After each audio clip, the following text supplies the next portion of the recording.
Buongiorno, bentrovati al 28 giugno, la edicola di la rassegna stampa di TG Plus, partendo dalla pagina di Venezia e dalla nuova di Venezia Mestre, la truffa dei crediti fiscali, affari sporchi da 9 milioni e mezzo.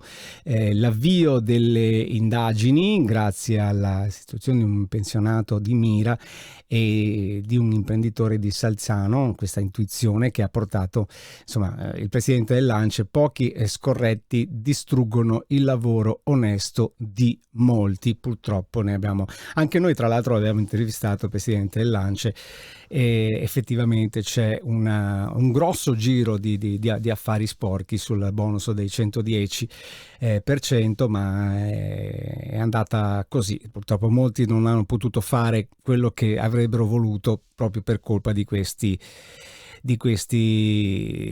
disonesti. Il questore Jesolo: misure restrittive per chi fa le risse. Anche qui si dà un bel giro di vite e a Chioggia si schianta dopo l'esame di maturità. È gravissimo, povero questo ragazzo. Acqua Alta fra le librerie più social di tutta Europa. Il titolare: oltre alle foto ci sono volumi di qualità. Vedete nella fotonotizia la bella foto, purtroppo la brutta notizia.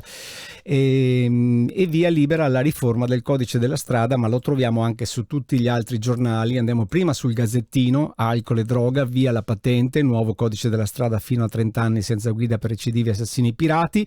Spari contro la prof, abbassati i voti in condotta ma promossi, scrutini rifatti dopo l'altolà del ministro, dal 9 si è scesi al 6 e al 7. E il rapporto: in Veneto i bamboccioni 2 su 3 a casa con dei genitori fino a 35 anni. Si parla anche di Del Vecchio, ma così pure sul Corriere del Veneto.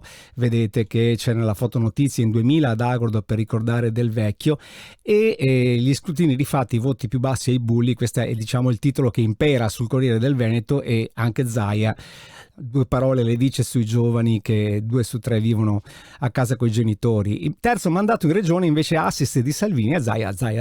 Se uno è bravo, dice Salvini, è giusto che rimanga. E l'anziana uccisa, c'è l'ipotesi del furto finito male. Andiamo a dare un'occhiata: troppe assenze, stretta sui permessi in ACTV, e andiamo a dare un'occhiata invece anche alla pagina di Venezia di TG di Notizie Plus. Vedete che c'è una foto grande di Alessandro Perazzolo, l'assessore, che si dimette per divergenze, insomma non erano sulla stessa linea col sindaco, e l'assessore Perazzolo, che ben conosciamo, ha deciso di dimettersi. Poi costituita la consulta dell'innovazione digitale, e qui si parla anche di affari in regione. Super bonus 110%, sequestrati crediti fittizi per oltre 9 milioni e mezzo di euro. È la pagina d'apertura della nuova di Venezia Mestre, ne abbiamo parlato prima, insomma, che per colpa di pochi ci hanno rimesso in molti, e in CGA le grandi imprese si finanziano ritardando i pagamenti ai piccoli.